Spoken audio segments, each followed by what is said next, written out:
Hi everyone, so just really quickly before I return this particular necklace, which really disappoints me, and I've had high hopes for this one, and mainly because I thought the asymmetrical design where you could put a charm on the chain to the side, not quite at the center, the T-bar, and the combination with this O-ring, I just really like the idea of what potentially this could have been, especially with how it's modeled, which on Pandora's website, if you notice, the modeling I think is done digitally. So I suspect the models were photographed, and then all the various items is then superimposed digitally on them. And I found that this makes some proportion to be quite not as accurate as a representative or as a representation of how they are in real life. For example, this particular necklace look a lot shorter in the model, and on me, I'm not that tiny. I don't think I'm 165 centimeters high, so that's about what am I, 5'5", 5'4"? I have no idea. This sits right above the center of my chest, just above my breast line, and so it isn't quite between my clavicle, you know. So in the model it looks like it sits between the clavicle further up. This actually sits further down, just in between my bosoms, just above the bosom line. And you've seen it in, I hope, I did a pretty close-up shot to focus on the necklace in my first and only at the moment video shorts, so you can check that out. So like this, right? So this, if this sits over here, so let me show you. Because of the way the T-bar chain thing, I don't know what you call this, the closure works, any charm you put in here will be behind this arrangement over here, like that. So it's and then it sits like this. You see what I mean? So it becomes sitting on the back. So I ended up wearing it like this with the T-bar on the other side, which to me sort of defeat the purpose of having a T-bar, or maybe not, but my attraction to the T-bar is aesthetic. I don't like having to see this. I prefer to see that with regards to the T-bar. There's a reason why this is at the front, or conventionally has been agreed as the front of a T-bar closure, I suppose. So then I move the charm on the other side. Okay, so like this. So you can wear it like so to ensure that the T-bar is facing forward and you don't lose sight of the charm. So the charm sits on the other side of the necklace, like so. So that can work. I suppose that can work. However, when you do that, if you notice, this chain is smaller. I suspect, I always wondered why that was made smaller. So initially I thought it was to make it easier to go through this hole here. So you see there, with the thicker chain, it might be a lot harder to go through this hole. And if this hole has to be bigger to accommodate a thicker chain, I don't know what reason is. Somebody let me know. But as a result, this side of the necklace is heavier because that chain is thicker. So if on top of the thicker chain on this side, you put 1 to 3, up to 3 they say charms, and I suspect they say up to 3 even though you could technically fill this all up with charms, it's because the weight distribution would make the necklace fall differently.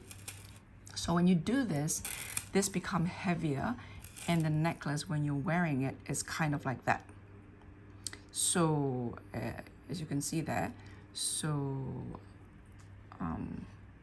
I mean, an asymmetrical look, like maybe with something dangling on the side like that, I suppose could be a thing. But when two of them side by side, dangling this way with the longest dangle sitting just slightly off center, aesthetically I feel it's neither here nor there. So that combined with having this visibly thinner chain links here, it becomes asymmetrical in all the wrong ways in my opinion.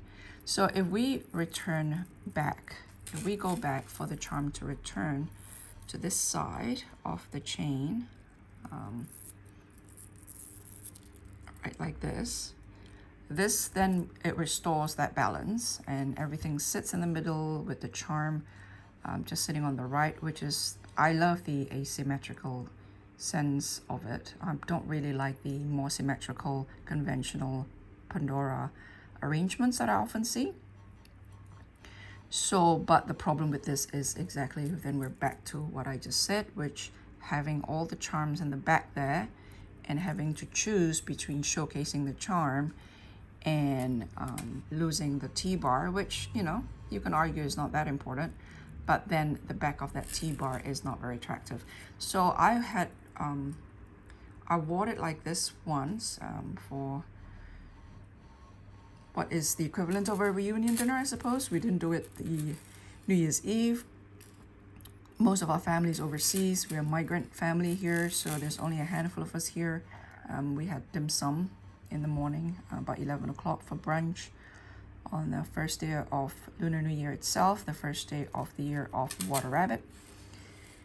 And it's cute, you know, it's pretty cute, but not $200 cute. This translates to about $200 over, just over 2019, I think, 2020, 220, 219 New Zealand dollars. It's just not good enough for how much money I paid for it. If I have to wonder whether what I'm wearing is good enough, then it's not good enough. And items like jewelry are frivolous items. They function nothing more than to look pretty, but most importantly, because beauty is in the eye of the beholder, most importantly, whether you are happy with it. It doesn't really matter if other people are happy with it. If you're not happy with it, then really the whole value of what you just spent is gone. So I am returning this, and I don't know what I'm going to replace it with. Now this chain, I think, is probably the thickest Pandora has at the moment, other than the manager of my local shop mentioned the Me links, and I think someone have pointed out that the Me link is too similar to what Tiffany & Co. has.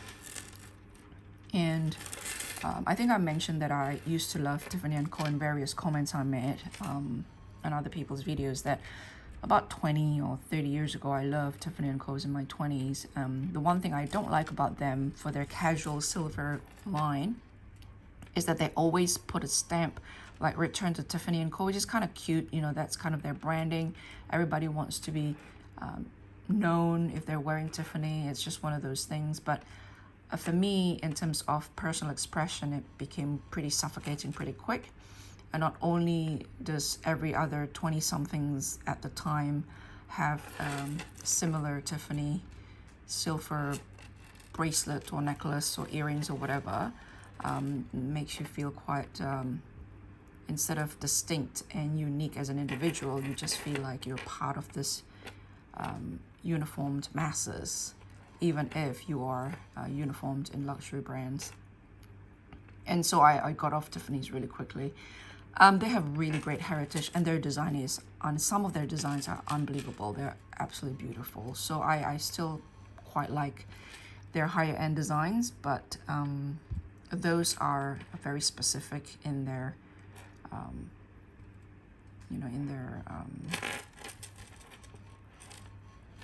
financial and lifestyle commitment, if you know what I mean. It fits a certain lifestyle, which I'm no longer living at the moment. So just showing you the chain here. I think this is probably the thickest they have, and I have decided that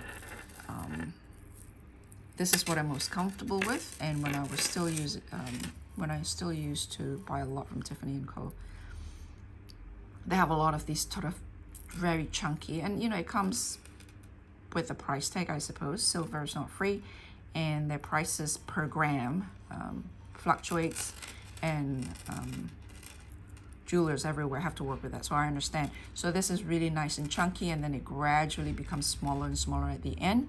So of course, ideally it would have, for me, ideally it would have been all this like this all the way around, but the price tag would have been a lot more too, I suppose. And the other thing I don't like is this.